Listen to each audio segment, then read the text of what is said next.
Okay, here we go. Going against Admiral Brass, Unsinkable, Grixis. It's really difficult to get a monocolored mirror match these days. I think I've faced probably about 6 or 7 multicolored decks in a row now, which is kind of demoralizing as well because you just want to have a fairish fight. And more colors does normally equal stronger. Let's go for the Druid. I guess we could also go for Hardened Scales, right? Because then next turn we can play Bristly Bill. We can then play a land, put the land on the Incubation Druid, and then offer your pop. Kind of awesome there. So now this taps for 3 mana. 3 mana is a lot of mana. And then we can get even more mana. But yeah, my goodness, Hardened Scales. All those extra counters. That's crazy.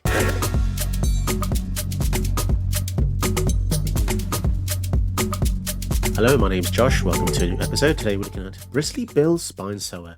It's kind of an inconspicuous commander because it just has a landfall ability that says whenever land comes in, we're going to put a counter on a creature. It doesn't even matter if it's our own or opponents. There might be some corner cases where that might come in useful. But then once your whole team's got a load of counters, you can pay 5 to double the amount of counters on him, which is super strong because it can do it at instant speed. And if our opponent doesn't block properly, you can pretty much annihilate them with this.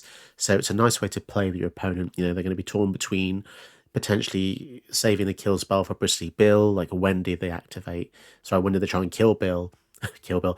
Will it be before or after the ability is used? What other creatures do we have out? There's a lot of mind games here.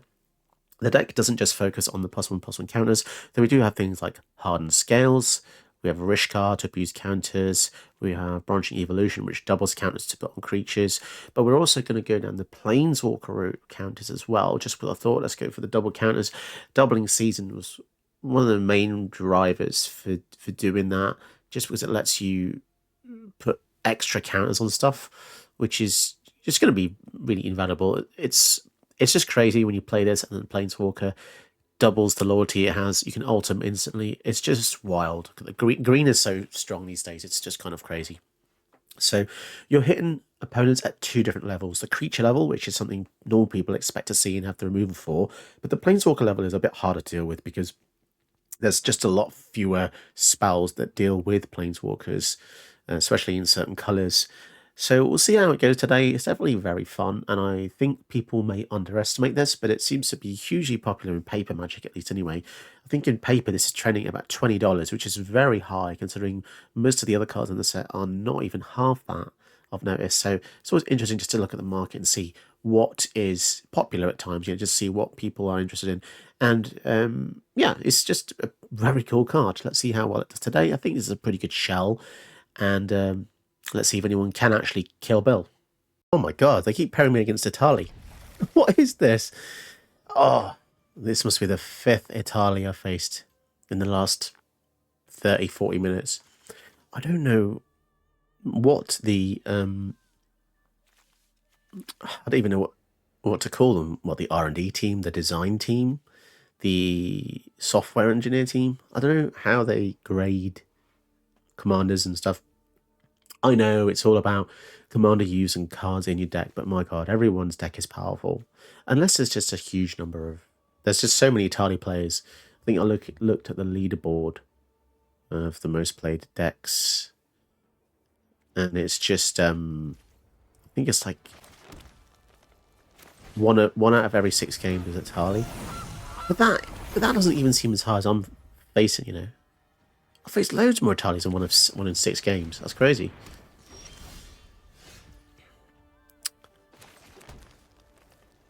Do we just go for this enter spell for put counter on target creature control? Yeah, I do think so, actually. Put counter on here, and the next turn we've got Bristly Bill, a Wooded Foothills, which gives us a couple of extra counters. Then we can attack and then put more counters. Oh, jeez. I think we're probably going to have to kill the Land of our Elves as well. Okay.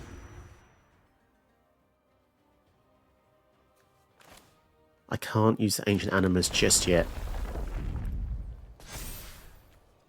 Whenever it attacks, put a counter on each creature with a counter on it. Okay. So this is getting pretty good already. Next turn we can go Inscription of Abundance. We can actually fight 2 things if necessary. So we'll see how that goes. They've got 4 mana here, no red source. Bloody Italy. They just need to ban this or move it to Halkyu and it'll be perfectly fine. I'm kind of beyond caring a little bit, but it's just annoying because mainly because I just want to see some different. I just want to see some variation. I know it's a powerful card. Then I don't have to keep facing it to know it's powerful. Stalwart Speartail. When it's dealt damage, other dinosaurs you control in a new hand library get perpetually +1/+1. What the heck? That's ridiculous card. That is actually a ridiculous card. Other dinosaurs. What? What the fudge?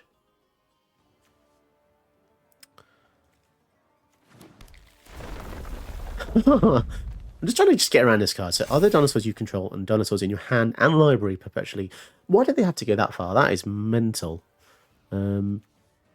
Counter on a creature you control and then fight. Or do we just ignore this and just go for the... Yeah, let's just ignore that and go for the Rampers. Not that bothered. Really not that bothered. 5/4. And then that's an instant. Right, okay. This is pretty good attack, to be fair. So they all get a counter. Then let's see if they choose to block. They're actually thinking about it. They're actually going to block. Okay.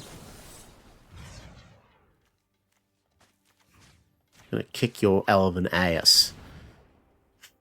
Do they have some kind of hexproof? They might have been looking to protect the Stalwart Speartail with the hexproof, but now the elf is under threat. They might be using it to protect that. I think that might be what we're seeing here. Tamio's protection spell. So now they're torn between having the mana up next turn or keeping the Stalwart Speartail. Maybe.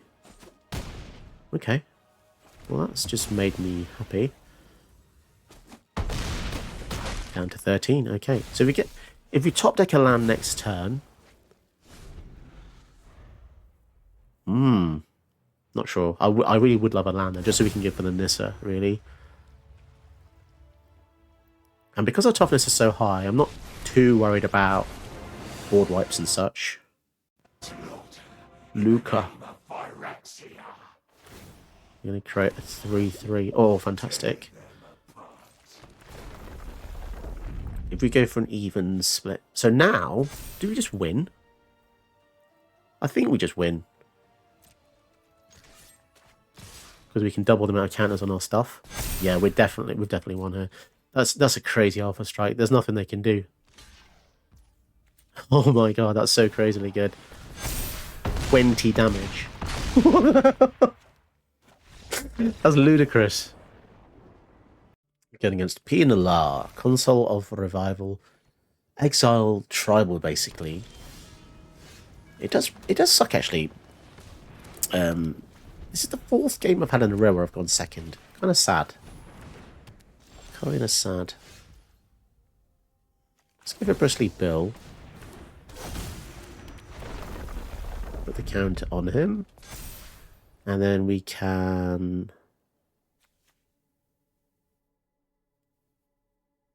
Fights up to one target creature. Yeah. We'll go this. At least we kill the commander. As soon as she came out. Cool. Fair enough. 1 kill. So much ramp. So broken. Scoot Swarm on turn 2 is so broken. Oh, it's so boring, isn't it? It's such a boring card. I'm sorry, guys. You just have... If you're using landfall, you kind of have to do it right. But yeah, I totally understand. This It's one of those Marmite things. And if you don't know what Marmite is, well, I mean, a lot of people don't know what Marmite is, but Marmite is something in Britain that you put on toast. And it's like a vegetable extract, and it's quite bitter. And I like it. I'm one of the people that do like it, but yeah, there's a lot of people that don't. What was my original point? I forgot my original point. My original point is, yeah, that's right. Scoot Swarm is card. It does a thing, and you either love it or you hate it, but it is boring. I don't know. I don't think Marmite and Scoot Swarm is a good comparison, really. Huzzah! Attacking in with your OG Scoot Swarm. Anointed ointment peacekeeper. Anointed ointment peacekeeper. Okay, so if you look at my hand and go, one of the spells is going to cost 2 more. Bristly Bill. Wait. Activated abilities cost 2. Oh, okay. Activated abilities. Fair.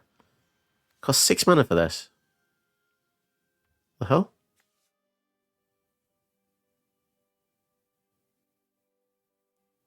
Spells your opponent's cast with a chosen name. Oh, it costs more as well. How the hell do I have 6 mana? I was because I don't even know what I'm saying. Alright, let's just go for this. Let's plot this. See what happens. Okay. Yeah, I honestly don't know what's going on anymore. I kind of wish I had a land drop there, but if Railway Brawler comes out next turn, and then we can go for Bristly Bill, comes in with extra counters. Faramir. You give it end step, choose opponent, you give your next end step, you draw a card. If they didn't attack you, otherwise create 3. Oh, I hate double negatives. Draw a card if they did not attack you. So if we don't attack them, they draw a card. Bloody hell, that's crazy. I also, I just hate double negatives so much. I think we definitely want to kill Faramir, don't we? To be perfectly honest. Because that's just going to generate so many things. 3 1/1s. Every single time. So the Scoot Swarm comes in with 2 extra counters. That's stupid. This is wild. Railway Brawler. My god. This game really wants to give me card names that I'm struggling to say today. Railway Brawler. How does that trigger even though he's dead? I guess it's a delay trigger right at the beginning of your end step. If they use board wipe here, we just cry. Okay. Oh my goodness, Nykthos. Nykthos. As if we needed a Nykthos. Okay, if they have to settle the wreckage, we're in trouble. So that taps for 7, which is a heck of a lot. Oof. And then we can also double the amount of counters on all of our creatures as well. Jesus. But yeah, if they have a board wipe, we just get absolutely wrecked. But still, crazy board to see what happens. Settle the wreckage. Oh, Wandering Emperor. Settle the wreckage would have actually given us more lands there. They're going to exile the Railway Brawler. Fair enough. You're done. And they're going to block. Interesting. Does that mean they have a board wipe now? Maybe? No? Fair enough. Looks like this deck's kind of powerful, isn't it? Oh yeah, we're going against Hidetsugu and Kairi. Cool artwork. Ogre Demon Dragon. So many types. Let's do this. Turn 2 Lotus Cobra, most likely. Is it going to die? Most likely. But if we survive, we get some juicy treats. We get Tribute to the World Tree. We get Doubling Season. Oh. Okay. If we don't get a land drop next turn, though, we may be in trouble. But we'll see how that goes. Bobby69. This guy thinks he's an absolute comedian, isn't he? 69. Unless he's born in 1969, in which case, that's kind of boring, isn't it? The only good 69 is not your birth year. That's all I'm saying. So, this is potentially the world's slowest flooded strand activation.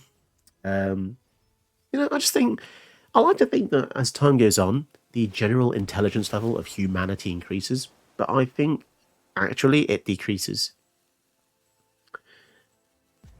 You see people just. I was on Reddit the other day, and one of the highest upvoted images was a picture of a stick, and it had 17,000 likes. I think, my God, I would dream to have a video reach 17,000 likes, you know? Maybe I should just start posting pictures of twigs, sticks. Maybe that's the way forward. Stick photos. Maybe that's where I'm going wrong. Historic Brawl is obviously too much of a niche. I need to be more nature-oriented. Pictures of twigs. Pictures of sticks. Are they going to counter my boy? My Bristly Bill boy? My God. It's like playing someone... It's like playing OAP. Although I think an OAP would probably be faster.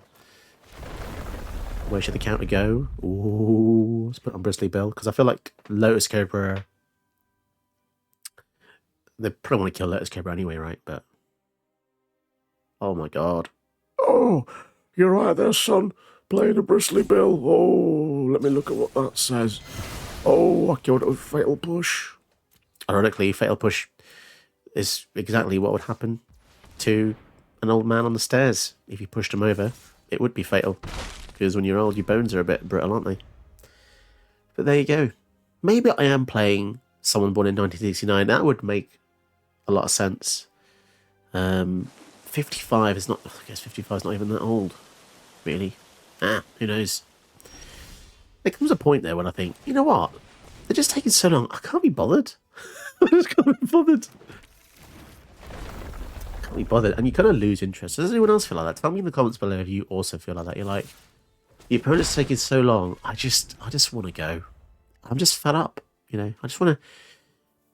I think part of the beauty of Magic is the... Magic I like is the swiftness of it. You know, it's like two jets having an aerial dogfight. You think that looks cool. That's what I like to think Magic is. The aerial dance. Oh, Dust Bowl. Man, just playing counters all the time, aren't they? It's pretty boring. Pretty boring. We resolved a tribute. Okay. Are we just going to win with the Lotus Cobra attacking? But yeah, what was I saying? Yeah, playing Magic with people is like playing old people. But I want to play Jet Fighters. Jetfire Magic. Zooming around. Quick. You know, it doesn't have to be lightning speed. It's fine. Draw 3, then put 2 cards from your hand on top of your library in any order. When it dies, exile top card, and you can play it for free. Okay, I mean, that's pretty difficult to get around.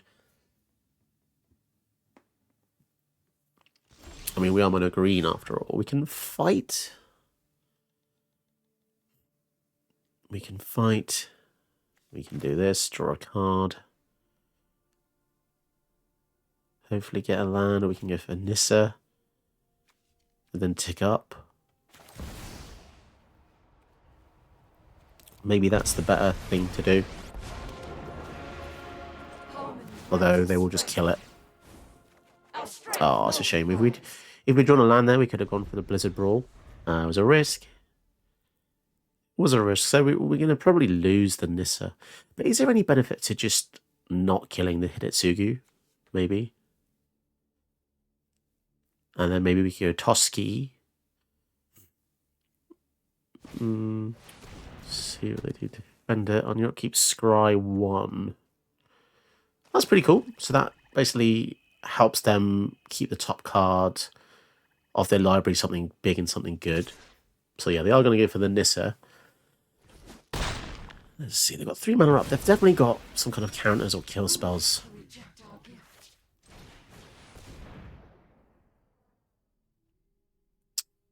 Oh, come on. Just let me have it.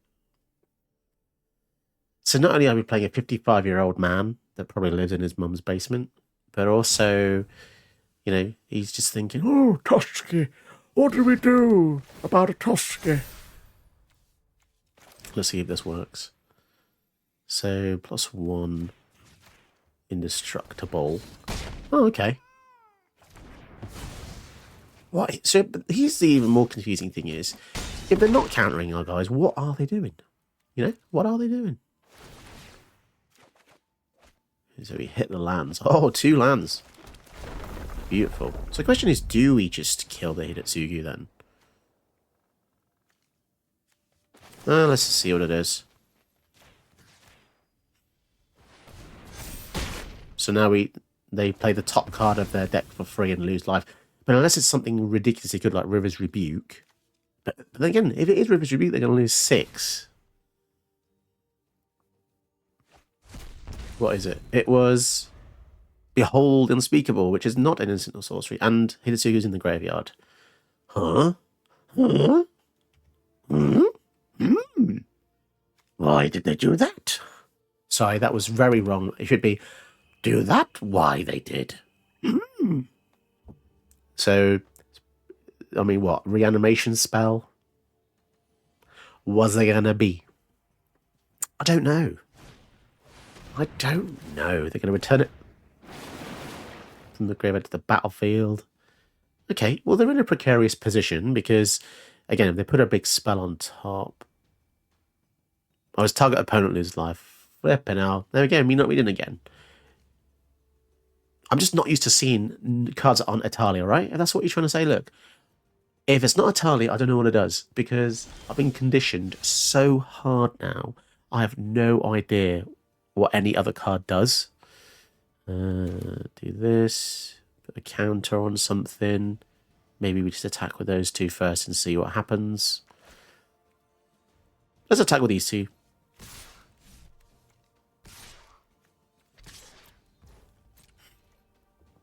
Target opponent lose life. It's kind of brutal. Because if that's like a dig 3 time, we lose 8. Crazy. Okay. They're down to 8, and what are they going to reveal off the top? And you can cast it. That's so powerful.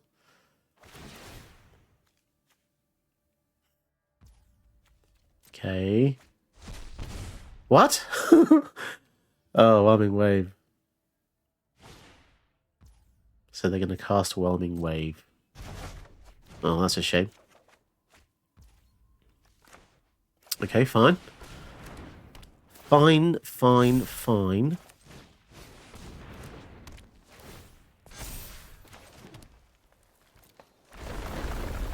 we're going to make them work hard for this. But yeah, the way we're tapped doesn't really allow anything else to be played. But we do set up the following turn. We did just get 10 power on the board. Did they just put the commander back in the graveyard? So it's just basically a reanimation deck with a Hidetsugu. This seems pretty good. Maybe I should make this after I've read what it does. Yeah.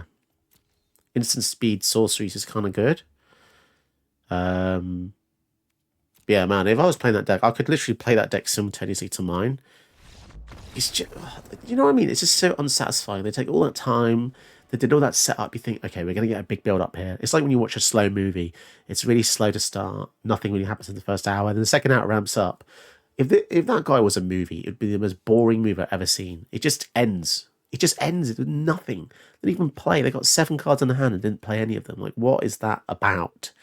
You know, come on, man. When you play Magic Online, you have to think about it as a mutual experience. You know, it's got to be like a game of chess. You're both moving pieces. You're both trying to make it a challenge. Both trying to make it interesting. If you're just, I don't know what to say. I think it's just a skill issue. Did you know that you can help my channel by watching another one of my videos? Go ahead, you know you want to.